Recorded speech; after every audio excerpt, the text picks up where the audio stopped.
ഇന്ന് നമ്മൾ ഉണ്ടാക്കാൻ പോകുന്നത് ഉള്ളിത്തീയലാണ്. അതിന് ആവശ്യമായ ഉള്ളി, പച്ചമുളക്, കരിവേപ്പില, പിഴിപുളി, മുളക് പൊടി, മല്ലിപ്പൊടി, മഞ്ഞൾപ്പൊടി, ഉപ്പുപൊടി, കായപ്പൊടി. ഇനി നമുക്ക് അടുപ്പ് കത്തിക്കാം.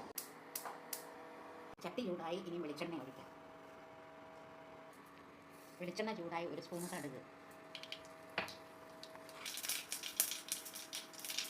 പച്ചമുളക്, കറിവേപ്പില. ഇനി ഉള്ളി.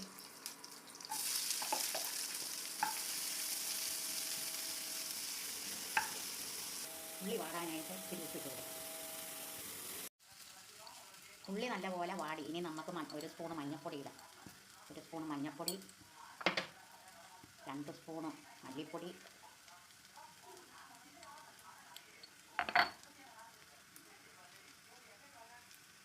1/2 സ്പൂൺ മുളക് പൊടി, കുറച്ച് കായം. നല്ലതുപോലെ മിക്സ് ചെയ്യുക.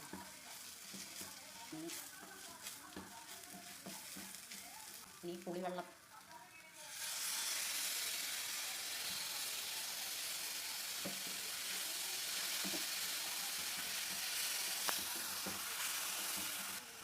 കുറച്ച് ചൂടുവെള്ളം,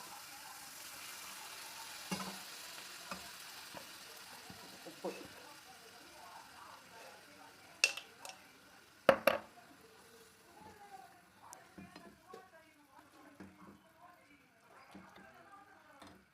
നല്ലതുപോലെ ഇളക്കി അടച്ചു വെക്കാം. ഉള്ളിത്തീയിൽ പറ്റി നമുക്കിനി ഇത്തിരി ഉലുവാപ്പൊടി, ഇത്തിരി ശർക്കര, കുറച്ച് ശർക്കര ഇടാൻ പോകണം.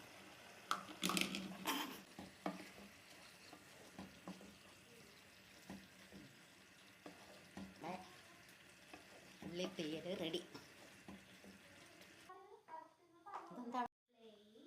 ഉള്ളിത്തീയൽ റെഡി. നിങ്ങൾക്ക് ഇഷ്ടമായെങ്കിൽ ലൈക്ക് ചെയ്യുക.